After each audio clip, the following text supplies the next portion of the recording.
दोस्तों नमस्कार, उम्मीद कर रहा हूं आप सब लोग अच्छे होंगे। इलेक्ट्रोस्टैटिक चैप्टर का आज हमारा 43rd एपिसोड है।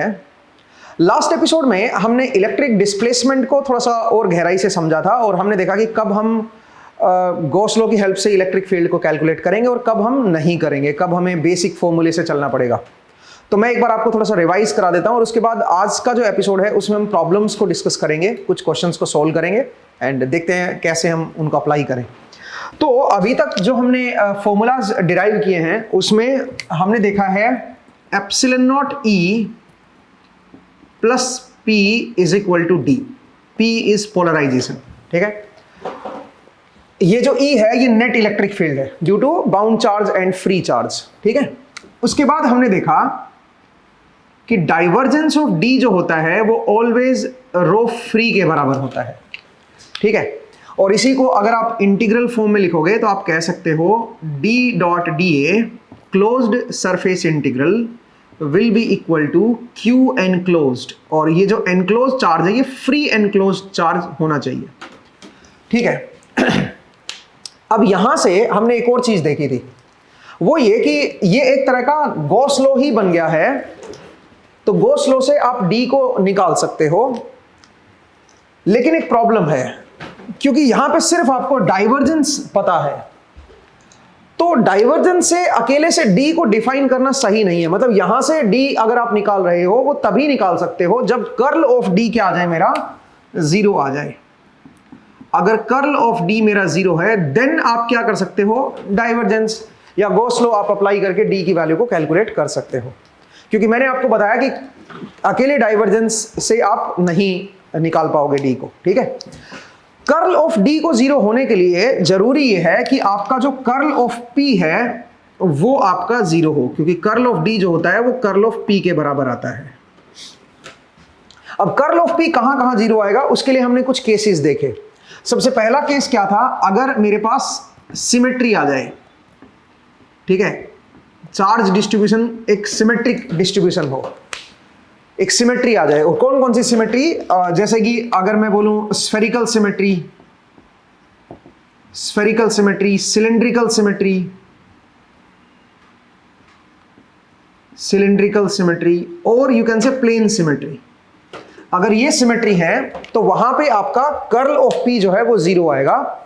तो इसका मतलब कर्ल ऑफ d भी 0 हो जाएगा और उस केस में आप ऐसा कर सकते हो। नंबर 2 हमने देखा कि अगर हमारा मीडियम जो है, जिस मीडियम में आप कैलकुलेशन कर रहे हो, जो मीडियम है वो आपका होमोजीनियस आइसोट्रोपिक है, होमोजीनियस एंड आइसोट्रोपिक। अगर होमोजीनियस एंड आइसोट्रोपिक मीडियम है तो कुछ सोचना ही नहीं भाई, ठीक है। फिर तो उस मीडियम में थ्रू आउट पूरा रीजन में ऐसा मीडियम होना चाहिए भाई। पूरे रीजन में अगर होमोजीनियस आइसोट्रोपिक मीडियम है तो वहां पे भी आपका जो कर्ल ऑफ d होगा वो 0 होगा दोस्तों, और d पूरी तरह से रो फ्री की हेल्प से निकल आएगा, फ्री चार्ज डेंसिटी से निकल आएगा। ऐसा सिचुएशन जिसमें आपका curl of p non zero है, वहां पे d को कैलकुलेट करना केवल रो फ्री से वो सही नहीं है। ये रिलेशन सही है बट यहां से आप d को नहीं कैलकुलेट कर सकते हो, क्योंकि d जो है वो प्योरली रो फ्री पे डिपेंड नहीं करेगा। हमने उसका एक एग्जांपल भी लिया था इलेक्ट्रेट, जिसमें हमने बताया था। अगर मान लीजिए आप होमोजेनियस आइसोट्रोपिक मीडियम में हो, उस मीडियम में अगर आप देखोगे तो उसमें आप इसी से आप निकाल सकते हो, क्योंकि कर्ल ऑफ d जो है वो मेरा 0 होगा। तो अगर आपको d को कैलकुलेट करना है तो अगेन आप गॉस लॉ से फिर डायरेक्टली कैलकुलेट कर लोगे, ठीक है। और आप यहां पे कह सकते हो कि d को अगर मैं कैलकुलेट करूंगा तो d को कैलकुलेट करने के लिए आप अकेले रो फ्री को देखिए और रो फ्री से आप d को निकाल सकते हो। मान लो कि हमारे पास डाइलेक्ट्रिक है ही नहीं जब आपको d को कैलकुलेट करना है, तो जो मीडियम है, जो डाइलेक्ट्रिक मीडियम है, उसको आप खत्म कर दो 1 मिनट के लिए। मान लो कि डाइलेक्ट्रिक है ही नहीं, आप केवल फ्री चार्ज को देखो और फ्री चार्ज पे गॉस लॉ लगा के d को निकाल दो। वो जो d होगा उसको आप लिख सकते हो epsilon not into E vacuum, epsilon not into E vacuum. अगर आप वैक्यूम में देखना चाहते हो तो, ठीक है, वैक्यूम में अगर आप निकालना चाह रहे हो तो, ठीक है, epsilon not into E vacuum होगा। और वही d जो होगा वो होगा एप्सिलॉन इंटू ई ये क्या है बताओ, एप्सिलॉन इंटू ई, ये क्या चीज है, अगर आप डाइलेक्ट्रिक के अंदर देख रहे हो तो सेम डी जो है वो आपका वैक्यूम में लगेगा इस तरह से, और सेम डी को आप जो है डाइलेक्ट्रिक के अंदर भी आप लगाओगे तो इस तरह से आप लगा दोगे। पॉइंट को समझिए दोनों, ये बड़ी इंटरेस्टिंग चीज है, ठीक है। तो आपको पहले डी कैलकुलेट कर लेना है, अगर ये कंडीशन सेटिस्फाई हो रही तो, अगर ये दो कंडीशन है, इन दोनों कंडीशन में फ्री चार्ज की हेल्प से गॉस लॉ लगा के डी कैलकुलेट कर लो। अब उस डी से आप इलेक्ट्रिक फील्ड को निकाल सकते हो। अगर आपको वैक्यूम में निकालनी है तो ये रिलेशन लगाओ, अगर डाइलेक्ट्रिक में लगानी है तो ये रिलेशन लगाओ। अब यहां से अगर आप इन दोनों के रेशियो से देखोगे तो आप ये कह सकते हो कि जो ई बनेगा मेरा, that comes out to be E vacuum, ठीक है। यहां से अगर मैं रेशियो निकालूं तो आप ये कह सकते हो E is equal to E vacuum upon epsilon R, ठीक है, आप ये कह सकते हो, ठीक है। E की वैल्यू जो आएगी, अगर किसी डाइलेक्ट्रिक में निकालनी है तो वैक्यूम के अंदर जो इलेक्ट्रिक फील्ड होगी उसको एप्सिलॉन आर से डिवाइड कर दो बस। एप्सिलॉन आर क्या है, relative permittivity of that dielectric, ठीक है। इस तरह से आप डाइलेक्ट्रिक के अंदर इलेक्ट्रिक फील्ड निकाल सकते हो। यहां से हमने रेशियो ले लिया भाई, और कुछ नहीं है, क्योंकि जो एप्सिलॉन होता है ये क्या होता है, epsilon naught into epsilon R होता है ना, तो यहां से आप ये रिलेशन लिख सकते हो। अब चलिए इसके ऊपर कुछ क्वेश्चंस करते हैं सो दैट आपकी अंडरस्टैंडिंग थोड़ी और बेहतर हो और आपको ये समझ आए। तो जरा देखिए, मेरे पास एक सिचुएशन है और सिचुएशन कुछ इस तरह की है कि मान लीजिए मेरे पास कोई चार्ज है, कोई पॉइंट चार्ज है जो यहां पे रखा है, और उसके सराउंडिंग में हमने एक डाइलेक्ट्रिक स्फेरिकल शेल रखी हुई है। ये हमारा क्यू चार्ज है, ये रेडियस है ए और ये रेडियस है बी, ठीक है। इनर रेडियस ए दे रखी है, आउटर रेडियस बी दे रखी है, और इसका जो डाइलेक्ट्रिक जो परमिटिविटी है वो एप्सिलॉन आर है, रिलेटिव परमिटिविटी एप्सिलॉन आर है। आपको क्या बताना है, आपको इलेक्ट्रिक फील्ड बतानी है outside, inside this dielectric and in this inner shell, ठीक है। इसके अंदर बताना है, यहां पे बताना है, बाहर बताना है। तो क्या क्या बताना है जरा देखिए, आपको बताना है इलेक्ट्रिक फील्ड ई बताना है, आपको पोटेंशियल बताना है with respect to infinity obviously, तो पोटेंशियल की वैल्यू बतानी है। दूसरा आपको बताना है सरफेस चार्जेस, जो सरफेस चार्जेस होंगे वो क्या आएंगे, इनर सरफेस पे और आउटर सरफेस पे, उन चार्जेस की वैल्यू बतानी है, मतलब चार्ज डेंसिटीज को कैलकुलेट करना है, ये आपको बताने हैं। और जो ई एंड वी बताना है ये आपको तीन रीजन में बताना है, R greater than B, R की वैल्यू ए और बी के बीच में, और आर की वैल्यू लेस देन ए में। तो ये तीन केसेस में आपको ई एंड वी की वैल्यू कैलकुलेट करनी है। तो पहली बात तो आप ये समझिए कि जो चार्ज डिस्ट्रीब्यूशन है हमारे पास, जो डाइलेक्ट्रिक आपने लगा रखा है वो सिमेट्रिक है कि नहीं है। तो पहली सिमेट्रिक कंडीशन यहां पे सेटिस्फाई हो गई है। पूरा मीडियम तो होमोजेनस आइसोट्रोपिक, यहां पे देखो ये जो डाइलेक्ट्रिक मीडियम है इसको हम कुछ दे नहीं रखा आपने, तो बाय डिफॉल्ट आप क्या लोगे, होमोजेनस आइसोट्रोपिक। लेकिन पूरा रीजन होमोजेनस आइसोट्रोपिक नहीं है, देखा जाए तो पूरा रीजन भी होमोजेनस आइसोट्रोपिक है। कैसे, क्योंकि ये वैक्यूम है, वैक्यूम होमोजेनस आइसोट्रोपिक होता है, ये डाइलेक्ट्रिक है, ये भी होमोजेनस आइसोट्रोपिक लेंगे, और ये भी आपका वैक्यूम है, होमोजेनस आइसोट्रोपिक लेंगे। मतलब आप ये कह सकते हो कि यहां पे दो डिफरेंट मीडियम है, वो बात समझ आ रही है, बट इंडिविजुअली दोनों मीडियम कैसे हैं, होमोजेनस आइसोट्रोपिक है।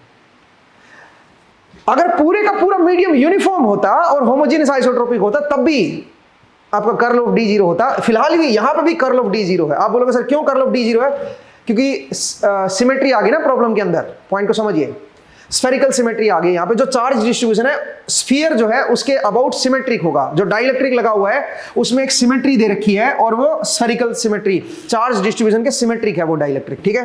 तो आप यहां पे ये कह सकते हो कि सिमेट्री कंडीशन इसके अंदर मैच हो गई है, तो यहां पे कर्ल ऑफ डी जो होगा वो जीरो होगा।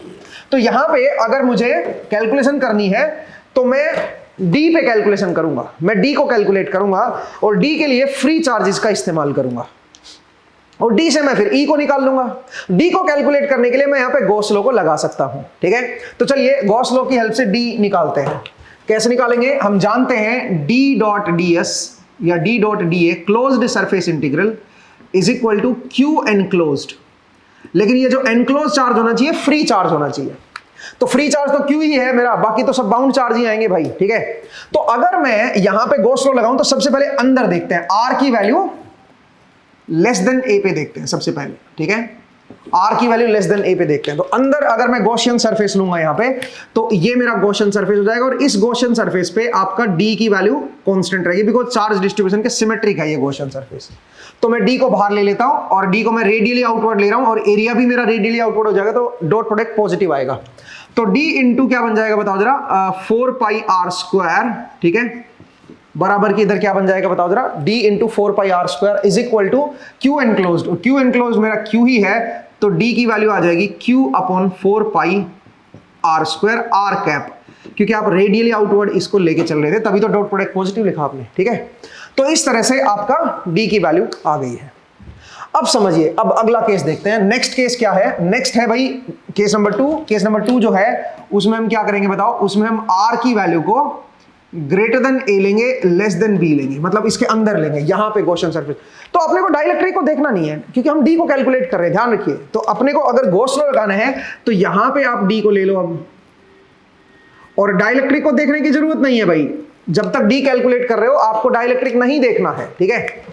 तो डी की वैल्यू सेम ही रहेगी भाई, इस केस में भी डी मेरा यही आएगा, ठीक है, क्योंकि डाइलेक्ट्रिक को देखना नहीं, और इवन बाहर देखोगे तब भी डी की वैल्यू मेरी सेम रहेगी। तो यहां पे भी जो डी की वैल्यू आएगी वो यही आएगी, q upon 4 pi epsilon, q upon 4 pi R square R cap, ये मेरा डी आ जाएगा, ठीक है। नंबर 3 जो है वो कौन सा बताइए, वो है r की वैल्यू ग्रेटर देन b।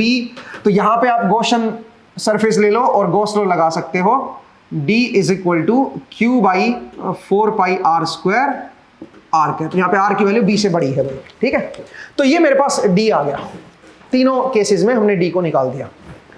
अब आइए E पे, नंबर 2 बात करते हैं E पे, इलेक्ट्रिक फील्ड पे।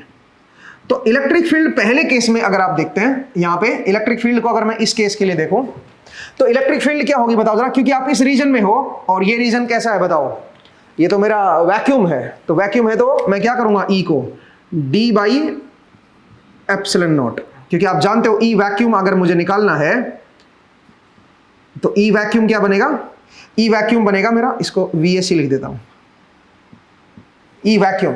तो वैक्यूम में क्या है, D तो मेरा हर जगह सेम ही है, क्योंकि आप वैक्यूम में इलेक्ट्रिक फील्ड निकालो तो एप्सिलॉन नॉट से डिवाइड कर दो भाई। तो क्या बन जाएगा बताओ, ये बन जाएगा Q by 4 pi epsilon naught R square R cap, ये मेरा वैक्यूम के अंदर आ जाएगा।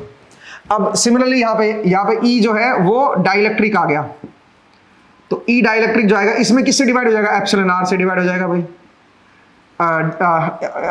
E डाइलेक्ट्रिक जो बनेगा वो बनेगा E वैक्यूम, मतलब सोचिए यहाँ पे अगर वैक्यूम होता तो जो इलेक्ट्रिक फील्ड यहाँ पे आती है, अगर सोचिए यहाँ पे वैक्यूम होता तो जो इलेक्ट्रिक फील्ड यहाँ पे आती उसको एप्सिलॉन आर से और डिवाइड कर दो भाई। तो यहाँ पे अगर वैक्यूम होता, सोचिए यहाँ पे डाइलेक्ट्रिक की जगह वैक्यूम होता तो इलेक्ट्रिक फील्ड क्या होती, इसको डिवाइड कर दो एप्सिलॉन नॉट से। बोला भाई इसको आप d बाई एप्सिलॉन नॉट लिख सकते हो ना भाई, E वैक्यूम को, और एक एप्सिलॉन आर से और डिवाइड कर दो, तो सीधा सीधा क्या बन गया, ये बन गया d by epsilon, d by epsilon बन गया ना सीधा सीधा। अरे देख लो ना भाई, मैं क्या कह रहा हूं जरा देखो, मुझे डाइलेक्ट्रिक के अंदर चाहिए, तो यहां पे आपको चाहिए इलेक्ट्रिक फील्ड, तो आप क्या करो, एक बार डाइलेक्ट्रिक को मानो ही मत, आप यहां पे एक बार मान लो कि वैक्यूम ही है। अगर वैक्यूम होता तो यहां पे जो इलेक्ट्रिक फील्ड होती वो निकाल लेते हैं, वो होती है d बाई एप्सिलॉन नॉट, लेकिन क्योंकि यहां पे डाइलेक्ट्रिक है तो एप्सिलॉन आर से और डिवाइड कर दो भाई, तो आपके पास सीधा सीधा ये आ जाएगा। तो यहां से आप क्या बोलोगे, यहां से आप बोलोगे ये बनेगा q by 4 pi epsilon R square R cap, ये मेरा क्या बन जाएगा, E डाइलेक्ट्रिक, डाइलेक्ट्रिक के अंदर इलेक्ट्रिक फील्ड आ जाएगी भाई।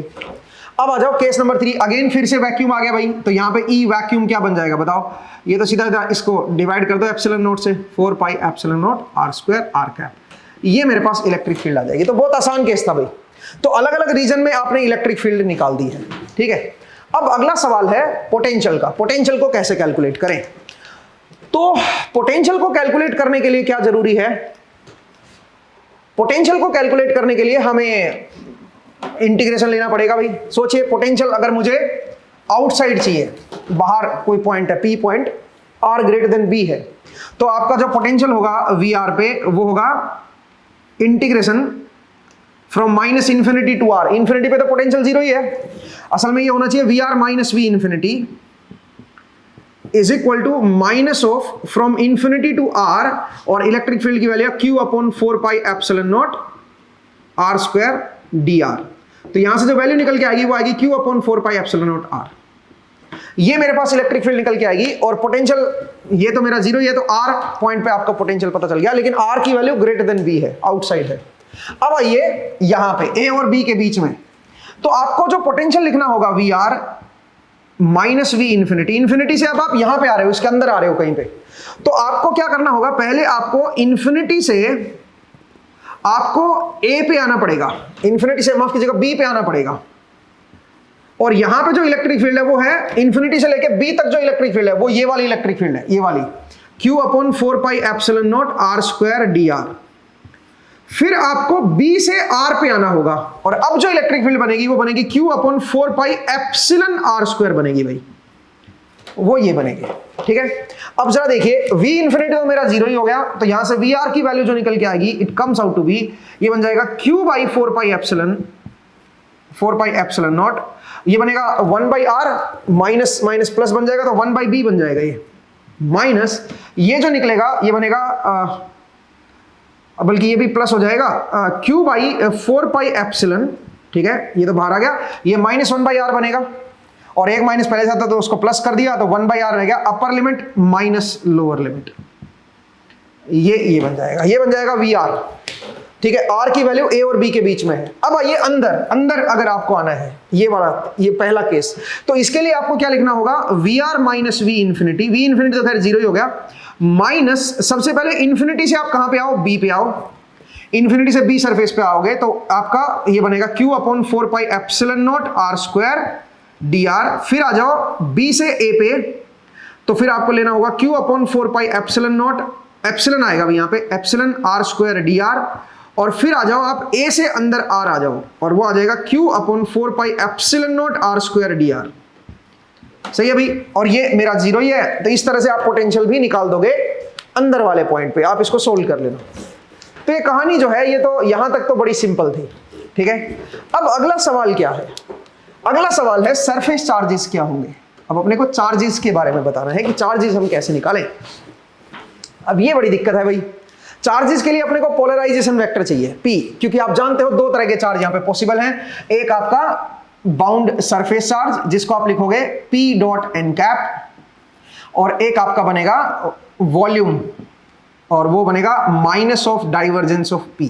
तो मुझे चाहिए P कैसे कैलकुलेट करें, P को कैलकुलेट करने के लिए देखो, अब P को कैलकुलेट करते हैं, P इज इक्वल टू, अब देखो P को कैसे कैलकुलेट करो, हम जानते हैं जो नेट इलेक्ट्रिक फील्ड है E net, that comes out to be, और खासकर डाइलेक्ट्रिक के अंदर देख रहे हैं भाई हम लोग, क्योंकि P अंदर ही तो है, डाइलेक्ट्रिक के अंदर ही तो है, बाकी जगह तो P जीरो है। तो E की वैल्यू जो बनेगी वो आप जानते हो एप्सिलॉन नॉट ससेप्टिबिलिटी इनटू, माफ कीजिएगा, P is equal to, P जो होता है वो ये होता है दोस्तों। ठीक है, अब इस ससेप्टिबिलिटी को अगर मैं देखना चाहूं तो ससेप्टिबिलिटी होता है 1 plus susceptibility is equal to क्या होता है, एप्सिलॉन आर। तो ससेप्टिबिलिटी को अगर मैं लिखूंगा तो मैं लिख दूंगा एप्सिलॉन आर माइनस 1। ठीक है, तो यहां से अगर मैं P को देखूंगा तो P will be equal to epsilon naught into epsilon R minus 1 into E। आप इस तरह से लिख सकते हो P को, P की वैल्यू हमारे पास ये आ जाएगी। तो अगर मैं ध्यान से देखूं तो इनसाइड डाइलेक्ट्रिक मुझे E पता है, E ये रही, इनसाइड डाइलेक्ट्रिक ये है मेरा E। तो इसका मतलब है अब मैं यहां से P निकाल लेता हूं, तो P की वैल्यू क्या निकल के आएगी जरा देखिए दोस्तों, P will be equal to epsilon naught epsilon R minus 1 into Q divide by 4 pi epsilon naught epsilon R square. ये क्या बन जाएगा भाई, आर कैप, ये आपके पास P आ जाएगा। सही है, क्योंकि मैं होमोजेनियस आइसोट्रोपिक मीडियम ले रहा हूं तो ये रिलेशन आप लगा सकते हो, लीनियर मटेरियल है। तो ये मेरे पास आ गया, एप्सिलॉन नॉट से एप्सिलॉन नॉट कट गया, और एप्सिलॉन आर को अगर मैं लिखूंगा तो ये बन जाएगा 1 माइनस 1 बाई एप्सिलॉन आर, ये एप्सिलॉन आर को नीचे कर दिया। ठीक है, और यहां पे आ जाएगा Q upon 4 pi R square R cap. ये मेरे पास क्या आ गया, P आ गया। अब सुनिए, अगर P आ गया है मेरे पास तो अब मुझे क्या करना है, इस P का, इस P को n कैप के साथ डॉट लेना है तो बाउंड चार्ज डेंसिटी आ जाएगी, और एक बार मुझे क्या करना है, डाइवर्जेंस निकालना है इसका। डाइवर्जेंस से क्या आ जाएगा मेरे पास, वॉल्यूम चार्ज डेंसिटी आ जाएगी। तो जरा देखिए, अब अगला स्टेप मैं जरा निकाल रहा हूं, तो मैं इसको रब कर देता हूं दोस्तों, ठीक है। यहां तक मुझे उम्मीद है कि आपको समझ आ गया होगा, तो मैं चलो रब कर देते हैं। अब इसकी कोई खास जरूरत नहीं है मुझे, और क्या क्या चाहिए देख लेता हूं। बस सरफेस चार्जेस ही चाहिए, तो उसके लिए P हमारे पास आ गया। P बाकी जगह जीरो है भाई, ये ध्यान देना। P केवल कहां से कहां तक है, ये जो रिलेशन है ये कहां से कहां तक वैलिड है, R की वैल्यू आपकी A से लेके और B के बीच ही है बस। A से B के बीच ये आपका P आया है, पोलराइजेशन, ठीक है। अच्छा एक और चीज देखिए, अगर आप D को प्लॉट करोगे ना पूरे रीजन में, अगर मैं वेरिएशन दिखाऊं D का R के साथ, अगर D को प्लॉट करोगे तो D पूरा जो है एक तरह से आप ये समझिए कॉन्टिन्यूअस फंक्शन बनेगा। D जो है पूरा कॉन्टिन्यूअस फंक्शन बनेगा। D यहां पे भी वही है, यहां पे भी वही है, यहां पे भी वही है, ठीक है। E की वैल्यू की अगर मैं बात करूं तो E जो है 0 से लेके A रेडियस तक आपका ऐसा रहेगा। मतलब अगर मैं इसको E को दिखाऊं तो E को अगर आप देखोगे तो 0 से लेके A रेडियस तक ऐसा आएगा, फिर उसके बाद ये ऐसे ही जाना चाहिए था, और B के बाद फिर से ऐसे जाना चाहिए था, लेकिन A से B के बीच में क्या हुआ, एक एप्सिलॉन R और आ गया, तो इससे क्या हो जाएगा, ये नीचे चला जाएगा थोड़ा सा, समझिए भाई। E की वैल्यू यहां पे थोड़ी सी चेंज हो जाएगी, ठीक है, इस तरह का बनेगा E। D मेरा कॉन्टिन्यूस रहेगा। अब आइए पोटेंशियल, अगर आप पोटेंशियल को देखोगे तो पोटेंशियल जो है जरा देखिए, ये है मेरा B और ये है मेरा A, कॉन्टिन्यूस फंक्शन बनेगा अगेन पोटेंशियल। पोटेंशियल कभी भी अब्रप्ट बदलाव नहीं लाता पोटेंशियल, ठीक है। तो पोटेंशियल में पहले ये है, ठीक है, तो R इक्वल टू B पे आप B के बाद ये होगा, B तक जो भी ये वैल्यू आ रखी होगी वो होगी भाई। उसके बाद क्या होगा, उसके बाद ये जो है अगर आप ध्यान से देखोगे तो अब उसके बाद ये बनेगा भाई, तो R इक्वल टू B पे अगर आप देखोगे, R इक्वल टू B पे देखोगे कैंसिल हो जाएगा, यहीं से शुरू होगा, देखो इसी वैल्यू से शुरू होगा, और R इक्वल टू A तक आते आते हमें भी कुछ कर्व थोड़ा डिफरेंट हो सकता है, बट कॉन्टिन्यूस कर्व रहेगा यहाँ पे, ठीक है। यहाँ पे कॉन्टिन्यूस कर्व रहेगा भाई, ये जो कर्व है कॉन्टिन्यूस रहेगा।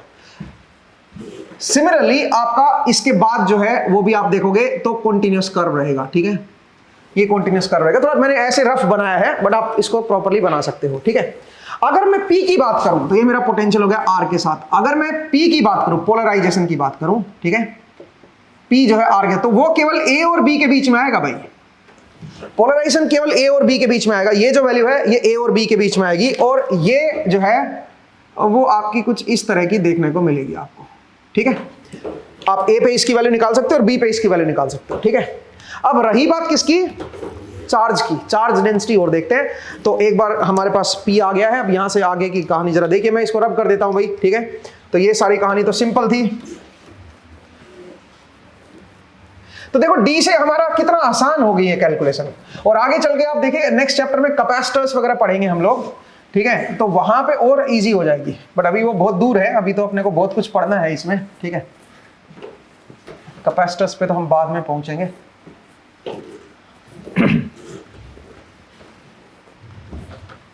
हाँ जी, अब आइए, अब जरा चार्जेस को देखते हैं। तो चार्जेस के लिए हम क्या करेंगे, सबसे पहले डाइवर्जेंस ऑफ P निकालते हैं, या पहले बाउंड चार्ज निकाल लेते हैं, sigma B।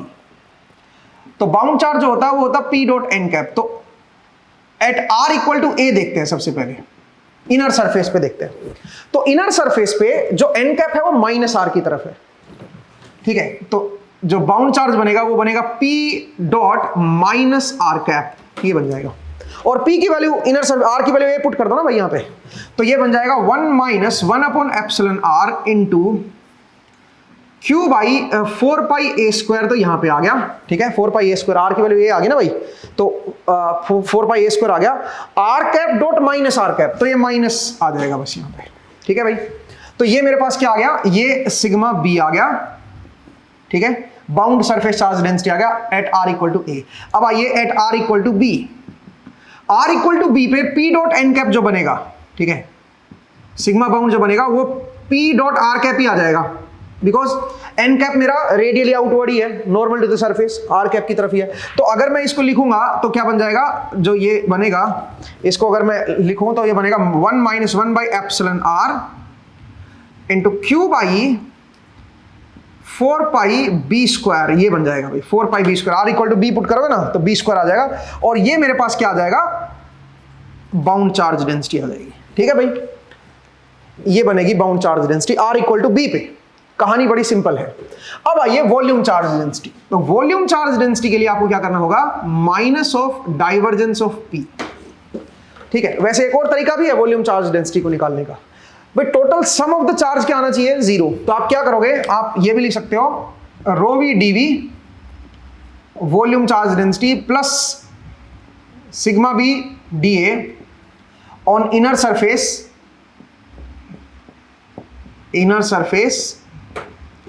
Plus sigma B D A on outer surface. ठीक है, और ये सम जो है 0 आना चाहिए। तो यहां से आप वेरीफाई भी करके देख सकते हो। तो रो भी पहले निकाले, तो यहां से निकाल नहीं पाओगे वैसे आप। ठीक है, अगर आप यहां से सोच रहे हो कि मैं निकाल लूंगा तो निकाल नहीं पाओगे। ठीक है, रो भी की वैल्यू निकल नहीं पाएगी क्योंकि इंटीग्रेशन से है ना, ये तो टोटल चार्ज आया है। ठीक है, बट चलो रो भी यहां से निकाल लेते हैं ना, minus of divergence of P. तो यहां से कैसे कैलकुलेट करेंगे भाई, इसका डाइवर्जेंस लेना है अपने को। स्फेरिकल कोऑर्डिनेट सिस्टम है, तो स्फेरिकल कोऑर्डिनेट सिस्टम में डाइवर्जेंस अगर आप लोगे तो 1/r² sin थीटा। अब ये चीज आपको निकालनी आनी चाहिए, del by del R of r² sin theta into this component 1 - 1 by epsilon r into q by 4 pi epsilon naught r²। ठीक है, केवल ये वाला कंपोनेंट आएगा, बस ये बन जाएगा दोस्तों। तो आप जरा देखिए, r² से ये वाला r² कट गया मेरा। ठीक है, साइन थीटा ये कॉमन आगे बाहर से ये कट जाएगा। ठीक है, गड़बड़ होगी क्या, जरा देखो, तो 0 आ रहा है भाई ये तो। ठीक है, तो क्योंकि इसका रेस्पेक्ट तो ये तो 0 आएगा भाई। तो रो वी की वैल्यू क्या आ रही है मेरी, 0। चेक करें ये सही है कि नहीं है। तो चेक करने के लिए बड़ा आसान है भाई, यहां से ये चार्ज और ये चार्ज का सरफेस इंटीग्रल करोगे तो जितना ये नेगेटिव आएगा उतना ये पॉजिटिव आना चाहिए फिर, सो द टोटल सम इन दोनों का 0 हो जाएगा। और आ भी रहा है, चेक करके देख सकते हो। ये surface charge density inner surface पे, तो टोटल चार्ज अगर मैं इनर सरफेस पे निकालूंगा तो इसको इसके एरिया से मल्टीप्लाई कर दो 4 pi a² से, तो नेगेटिव आएगा और उतना ही ये पॉजिटिव आ जाएगा। तो वॉल्यूम चार्ज डेंसिटी क्या बनेगी, 0। ठीक है, और बननी भी यही चाहिए थी, एक्सपेक्टेड। ठीक है, तो यहां से वॉल्यूम चार्ज डेंसिटी 0 आ रही है क्योंकि ये वैसे ही सम यही 0 हो गया ना, तो ये तो फिर 0 होना ही था। ठीक है भाई, तो मुझे उम्मीद है आपको समझ आया कि बाउंड वॉल्यूम चार्ज डेंसिटी क्या होगी। ये बाउंड है भाई, रो बी लिख दो इसको, बाउंड वॉल्यूम चार्ज डेंसिटी। ठीक है, तो सिंपल क्वेश्चन था, मुझे उम्मीद है आपको ये समझ आया कि कैसे इस क्वेश्चन को सोल्व करेंगे और यहां पर सिमेट्री की कंडीशन को हमने कैसे एक्सप्लॉइट किया। ठीक है, उस चीज को आप जरूर देखिएगा। तो चलिए दोस्तों, अब थोड़ा सा आगे बढ़ते हैं और चीजों को देखते हैं और आगे चलते हैं, एक स्टेप और आगे बढ़ते हैं। ठीक है, नेक्स्ट जरा कुछ और समझते हैं। तो देखिए नेक्स्ट बढ़ते हैं। अब क्योंकि टाइम हमारा पास इतना ज्यादा नहीं है तो हम एक काम करते हैं, क्वेश्चन ही और सोल्व कर लेते हैं। ठीक है, और क्वेश्चन कुछ इस तरह का है कि सोचिए मेरे पास कोई केबल है। ठीक है, और उसके अंदर ये कंडक्टर है और उसके बाहर हमने एक डाइलेक्ट्रिक डाल दिया है ये, और एक और डाइलेक्ट्रिक डाल दिया है। ऐसे 2 डाइलेक्ट्रिक डाले हैं। अब प्रॉब्लम को जरा सुनिएगा, ये इसकी इनर रेडियस है, RI लिख दो इसको। ठीक है, अच्छा ये कंडक्टर है भी, ध्यान देना, ये कंडक्टर है, इसमें करंट जो है एक तरफ जाएगा। सोचो करंट जो है वो बाहर आ रहा है, डॉट। तो इसके जो ये डाइलेक्ट्रिक 1 है आपका, D1 बोल देता हूं मैं इसको, और ये डाइलेक्ट्रिक 2 है, D2। अब यहां पे आपका एक और कंडक्टर लगा रखा है, डाइलेक्ट्रिक के बाहर एक और कंडक्टर लगा रखा है, ये केबल के बाहर आउटर लेयर एक और कंडक्टर की लगी हुई है। ठीक है भाई, ये एक और लेयर लगा रखी है। तो एक तरह से हमारे पास अंदर कंडक्टर है और एक बाहर कंडक्टर है। ये समझिए, ये कोई केबल है, जैसे आजकल जो अंडरग्राउंड केबल होती है ना इलेक्ट्रिसिटी के लिए, हम लोग जो अंडरग्राउंड केबल बनाते हैं, और कोई केबल जो आप यूज करते हो। ठीक है, बहुत सारी केबल कई जगह पे यूज होती हैं, उसके अंदर आपका एक तरह से कंडक्टर है और बाहर कंडक्टर है। अब अंदर वाला कंडक्टर पे जो चार्ज डेंसिटी है वो है ρl, कूलम पर मीटर। ठीक है, इनर रेडियस है RI, और यहां पे जो रेडियस है वो अलग है, और यहां की जो रेडियस है वो अलग है ऑब्वियसली। ठीक है, ये रेडियस आपको दे रखी है, RI की वैल्यू मान लीजिए आपको दे रखी है, मैं RI दे देता हूं आपको। इनर कंडक्टर जो है वो 0.4 सेंटीमीटर का है, 0.4 सेंटीमीटर। अच्छा, जो डाइलेक्ट्रिक है D1 जो दे रखा है वो है रबर का D1 जो डाइलेक्ट्रिक 1 है वो है रबर, और इसकी एप्सिलॉन R आपको दे रखी है 3.2। और डाइलेक्ट्रिक 2 जो दे रखा है वो है पॉलीस्टीरीन, ठीक है, पॉलीस्टीरीन, STYRENE, पॉलीस्टीरीन। मेरे ख्याल से स्पेलिंग मैंने ठीक लिखी है, ठीक है। और इसका जो एप्सिलॉन आर दे रखा है वो दे रखा है 2.6, ये आपको गिवन है भी क्वेश्चन में, ठीक है। आर आई की वैल्यू दे रखी है, ये जो रेडियस है ये है मेरी आर बी, ठीक है, ये आर आई इनर पॉइंट, ये आर बी हो गया, और यहां तक की जो रेडियस है वो है आर पी, ठीक है। एक आर बी दे रखा है, एक आर पी दे रखा है। अच्छा, रबर की जो ब्रेकडाउन स्ट्रेंथ है वो आपको दे रखी है, डाइलेक्ट्रिक ब्रेकडाउन। आपने देखा भी होगा, ये जो हमने एक एक्सपेरिमेंट भी दिखाया था जब आपको इंसुलेटर पंक्चर मैंने सिखाया था कि कैसे इंसुलेटर जो है वो पंक्चर हो जाता है, ठीक है। आर्क जो बनती है हाई वोल्टेज की वजह से, डाइलेक्ट्रिक ब्रेकडाउन हमने पढ़ा था। जब मैं पोलराइजेशन पढ़ा रहा था तो उसमें आपको ब्रेकडाउन भी समझाया था मैंने। तो रबर की जो ब्रेकडाउन स्ट्रेंथ है वो आपको दे रखी है 25 इंटू 10⁻⁶। इसकी जो ब्रेकडाउन स्ट्रेंथ है वो है 25 इंटू 10⁻⁶ वोल्ट पर मीटर। मतलब अगर आपने पर मीटर पे इतना वोल्ट अप्लाई कर दिया तो ब्रेकडाउन हो जाएगा रबर। और पॉलीस्टीरीन का दे रखा है 20 इंटू 10⁻⁶ वोल्ट पर मीटर। ये आपको पॉलीस्टीरीन का दे रखा है, ठीक है। अब सुनिए क्वेश्चन क्या है। आपको दे रखा है कि हमें केबल की जो रेटिंग है वो आपको दे रखी है, cable is to work at a potential of 20 kV. ये जो पोटेंशियल होना चाहिए केबल का, मतलब इनर कंडक्टर का आप बोल दो, ये आपका 20 केवी का पोटेंशियल होना चाहिए। 20 केवी इज द पोटेंशियल जिस पे ये वर्क करना चाहिए। वर्किंग पोटेंशियल आप कह सकते हो इसको, वर्किंग पोटेंशियल, जिस पे केबल आपकी वर्क करनी चाहिए, ठीक है। और आपको डिजाइन करना है, design a cable that is to work at a potential of 20 kV, ठीक है। अच्छा, एक चीज और दे रखा है आपको दे रखा है कि insulating materials are not to exceed 25% of their dielectric strength. Insulating material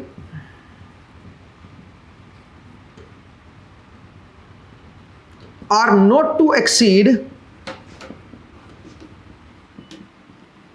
25% of their rating। Rating से 25% से ज्यादा एक्सीड नहीं करने चाहिए भाई, जो भी उनकी रेटिंग है वो 25। Insulating materials are not to exceed 25% of their dielectric strength, dielectric strength. इसका क्या मतलब है? इसका मतलब है जो हमारे इंसुलेटिंग मटेरियल है उसकी रेटिंग है ये, मतलब डाइलेक्ट्रिक स्ट्रेंथ है ये, इसका 25% से ज्यादा वोल्टेज उसके ऊपर अप्लाई नहीं होनी चाहिए, ठीक है। ये आपको ध्यान देना है।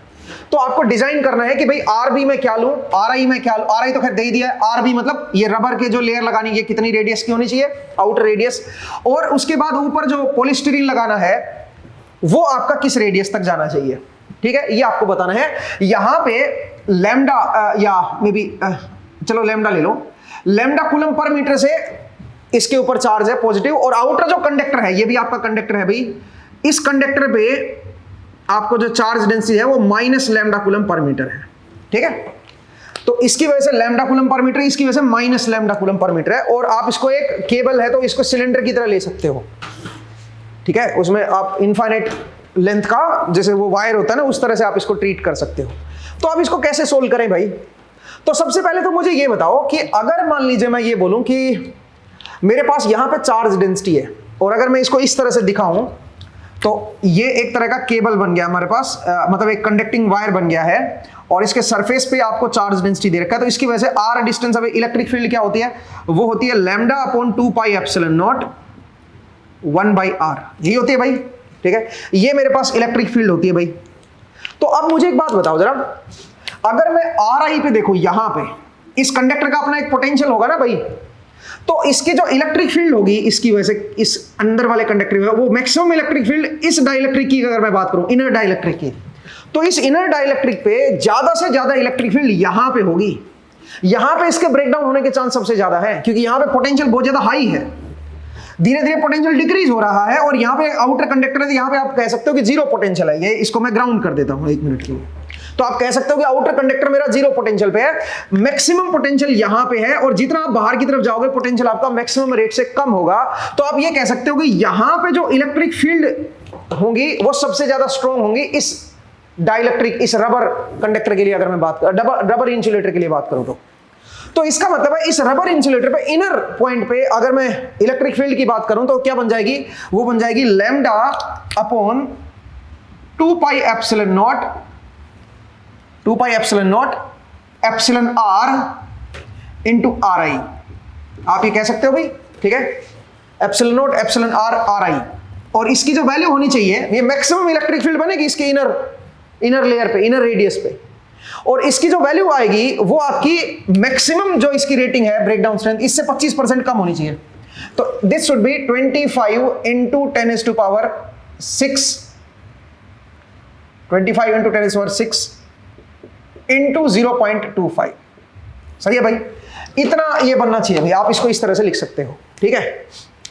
सिमिलरली अगर मैं दूसरे की बात करूं पॉलीस्टीरीन की, तो पॉलीस्टीरीन की यहां पे जो इनर रेडियस है उस पे इलेक्ट्रिक फील्ड को अगर मैं निकालूंगा तो वो बनेगी lambda upon 2 pi epsilon naught epsilon R. ये रबर था, ये पॉलीस्टीरीन है, ठीक है, एक रबर था और एक पॉलीस्टीरीन है, तो वो जो बननी चाहिए उसमें मैक्सिमम इलेक्ट्रिक फील्ड यहीं पे तो आएगी भाई, ठीक है। वो जो इलेक्ट्रिक फील्ड है वो इसका 25% होनी चाहिए, 20 इंटू 10⁶ इंटू 0.25। पॉइंट को समझिए भाई मैंने क्या किया है भाई। पॉसिबल मैक्सिमम इस रबर पे कहां पे आएगी इलेक्ट्रिक फील्ड, वो यहां पे आएगी, और इस पॉलीस्टीरीन पे यहां पे आएगी, ठीक है। तो मैंने यहां पे इलेक्ट्रिक फील्ड निकाल दी, और इसकी जो मैक्सिमम रेटिंग है, जो मैक्सिमम उसकी डाइलेक्ट्रिक स्ट्रेंथ है, उससे 25% ज्यादा एक्सीड नहीं करना चाहिए, ठीक है।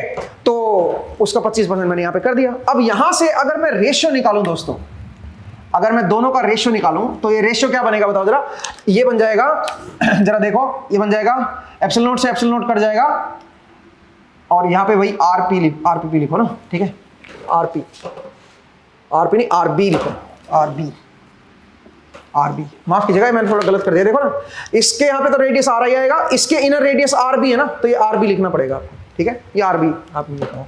तो यहां से अगर मैं रेशियो निकालूंगा दोस्तों तो ये बनेगा एप्सिलॉन आरपी इंटू आरबी, ये ऊपर चला जाएगा ना। तो एप्सिलॉन आरपी क्या है बताओ, पॉलीस्टीरीन का रिलेटिव परमिटिविटी, ठीक है, वो है 2.6 इंटू आरबी डिवाइड बाई रबर का epsilon R which is 3.2 into R I. सही है भाई, that must be equal to 25/20। एक बार चेक कर लो भाई। और यहां से आप क्या कर सकते हो, यहां से आप देख सकते हो कि जो आर बी होगा वो कितना टाइम्स ऑफ आर आई होगा। तो अगर आप ये रिलेशन को देखो तो ये मेरे पास जो रिलेशन आ रही है वो है 1.54 आर आई। एक बार चेक कर लेना भाई आप लोग, 1.54 आर आई, ठीक है। इवन मैं इसको चेक भी कर सकता हूं अगर मुझे कैलकुलेटर मिल जाए तो सुनील जी मुझे आप कैलकुलेटर दे सकते हो क्या, मैं देखता हूं, मेरे पास ही है, ठीक है, कैलकुलेटर मिल गया है। मैं जरा इसको चेक कर लेता हूं, मैंने पहले कैलकुलेशन जो कर रखी है वो कहीं गलत तो नहीं कर रखी है, ठीक है, क्योंकि मैं जो है ना कैलकुलेशन में मिस्टेक करता रहता हूं भाई, ठीक है। तो ये जो वैल्यू आ रही है 1.54 इज करेक्ट, ठीक है, बिल्कुल सही है। तो ये मेरे पास आर बी आ गया, मतलब मुझे पता चल गया कि आर बी कितना होना चाहिए। आर आई की वैल्यू कितनी है, 0.4 सेंटीमीटर है, तो आर बी की वैल्यू क्या होनी चाहिए बताओ। आर बी की वैल्यू मुझे पता चल गई है। देखो डिजाइनिंग आपको समझ आ जाएगी इससे कैसे करते हैं। 0.4 केबल को कैसे डिजाइन करते हैं, प्रैक्टिकल क्वेश्चन है भाई। तो 0.62 सेंटीमीटर ये होना चाहिए। आर आई आपका यहां तक की जो रेडियस है वो 0.4 है, यहां तक की जो आएगी वो आपको पता चल गया 0.62 सेंटीमीटर हो गया। यहां तक तो क्लियर है भाई, मतलब आपको इसका ये पता चल गया कि ये कितना विड्थ का होना चाहिए। आर आई भी पता चल गया, आर बी पता चल गया, मतलब आपको रबर के बारे में पता चल गया। अब बचा है पॉलीस्टीरीन। पॉलीस्टीरीन भाई आरपीपी तो निकालना ना, ये कहां तक जाना चाहिए, ये कितना मोटा होना चाहिए, ये भी तो डिजाइन करना है ना आपको। तो उसके लिए हम पोटेंशियल का इस्तेमाल करते हैं, क्योंकि यहां पे दे रखा है कि 20 केवी यहां पे पोटेंशियल है। इस जगह का पोटेंशियल जो है 20 केवी है, कंडक्टर है ना, इस जगह का पोटेंशियल 20 केवी है। तो एक काम करते हैं, यहां से चलते हैं और पोटेंशियल यहां का निकालते हैं, इनर सरफेस का पोटेंशियल निकालते हैं। तो कैसे निकालोगे भाई पोटेंशियल के लिए इलेक्ट्रिक फील्ड आपको ये दे रखी है, तो इसकी वजह से अगर मैं पोटेंशियल निकालूंगा तो क्या बनेगा, lambda upon 2 pi epsilon 1/r dr with minus sign. ऐसे करोगे भाई, यही तो होता है पोटेंशियल निकालने का।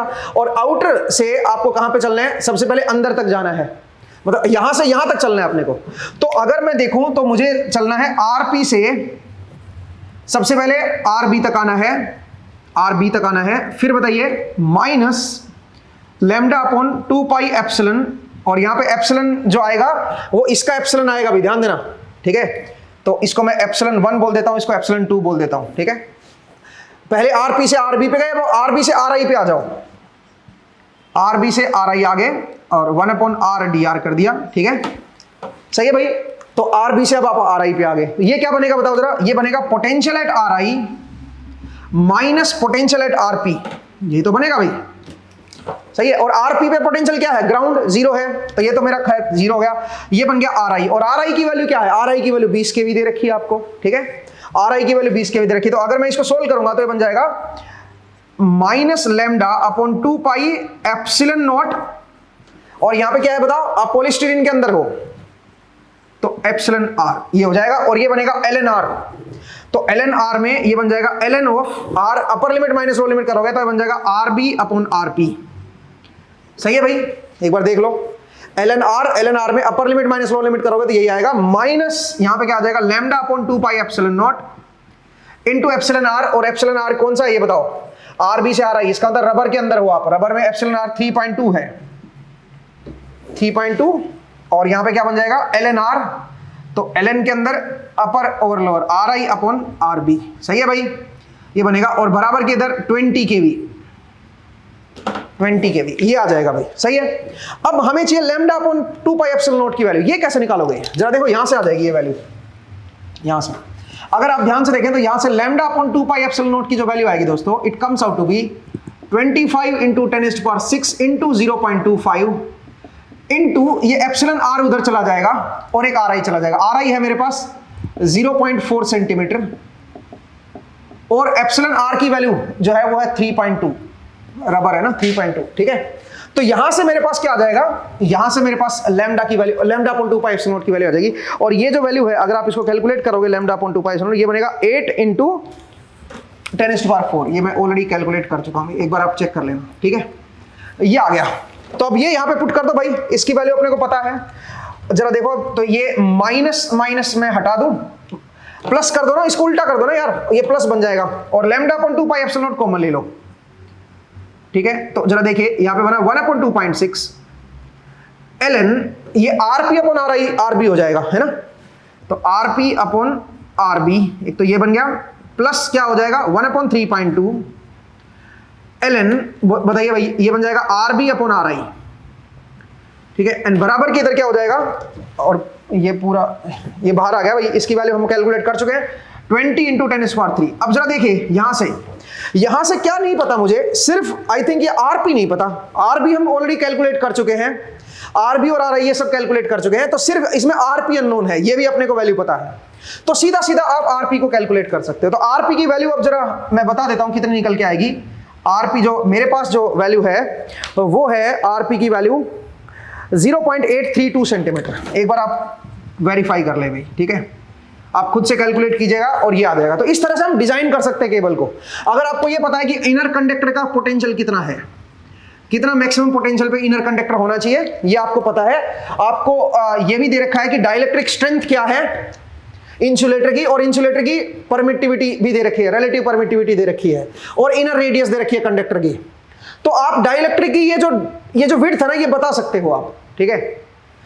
आपको ये कंडीशन दे रखी है भाई 25% ऑफ देयर डाइलेक्ट्रिक स्ट्रेंथ से ज्यादा नहीं होना चाहिए, जो इनकी ब्रेकडाउन स्ट्रेंथ है ना, इसकी ब्रेकडाउन स्ट्रेंथ है ये, पर मीटर पे अगर इतना पोटेंशियल डिफरेंस आ गया तो ये ब्रेकडाउन हो जाएगा रबर। इसके 25% से एक्सीड नहीं करनी चाहिए रेटिंग, ठीक है, मतलब जो वोल्टेज है, जो इलेक्ट्रिक फील्ड है, इसके 25% रेटिंग, तो इसमें मैक्सिमम इलेक्ट्रिक फील्ड जो इसके अक्रॉस अप्लाई हो सकती है वो इसका 25% हो सकती है रबर में, ठीक है, और जो पॉलीस्टीरीन है उसमें इसका 25% मैक्सिमम, और मैक्सिमम होती कहां है, मैक्सिमम इनर रेडियस पे होती है इलेक्ट्रिक फील्ड। तो इनर रेडियस पे इलेक्ट्रिक फील्ड आप निकाल लो अलग अलग मटेरियल में, ठीक है, वो आपका जो मैक्सिमम स्ट्रेंथ है उसकी, उससे 25% ले लो आप, तो यहां से आपको आरबी पता चल जाएगा, मतलब ये वाला पता चल जाएगा। आरआई तो पहले दे रखा था, आरबी पता चल गया, इसका मतलब रबर की ये विड्थ आपको पता चल गई है। अब बची है पॉलीस्टीरीन की, तो उसके लिए आरपी चाहिए, तो उसके लिए फिर आप वोल्टेज का इस्तेमाल करो, पोटेंशियल यहां पे 0 पोटेंशियल है, इनर सरफेस पे 20 केवी का पोटेंशियल है, तो आप जो है इनर से और अंदर की तरफ आप जा सकते हो, और आप जो है पोटेंशियल के एक्सप्रेशन से आप वो भी निकाल सकते हो। तो देखो कितना प्यारा क्वेश्चन है, बिल्कुल डिजाइन इंजीनियर जो होते हैं, जो इस चीज को डिजाइन करते हैं केबल्स को, उनके लिए बहुत एक तरह से मतलब आपको पता चल गया होगा कि कैसे वो लोग डिजाइन करते हैं, केबल को कैसे डिजाइन करते हैं। अब इसमें डिफरेंट डिफरेंट लेयर भी हो सकती हैं, यहाँ पे 2 ही लेयर लगाई है, बट प्रैक्टिकली अगर आप देखोगे तो कई लेयर होती है। हाई वोल्टेज केबल जो होती है उनमें कई लेयर आपकी बनती हैं, ठीक है। तो उन लेयर की विड्थ जो है वो आप डिसाइड कर सकते हो कि कितनी विड्थ का होना चाहिए, ठीक है। तो दोस्तों इसी के साथ हमारा आज का जो एपिसोड है उसको हम रेस्ट देते हैं। अगली क्लास में जब आपसे मुलाकात होगी तो कुछ नए कंसेप्ट हम पढ़ेंगे, जिसमें सबसे ज्यादा जो इंपॉर्टेंट टॉपिक है वो है बाउंड्री कंडीशंस। तो अगले एपिसोड में हम बाउंड्री कंडीशंस को देखेंगे। मुझे उम्मीद है आपको आज का एपिसोड समझ आया। नेक्स्ट एपिसोड में फिर से आपसे मुलाकात होगी। अपना ख्याल रखिए, पढ़ते रहिए, मुस्कुराते रहिए। नेक्स्ट टाइम मिलेंगे। Thank you.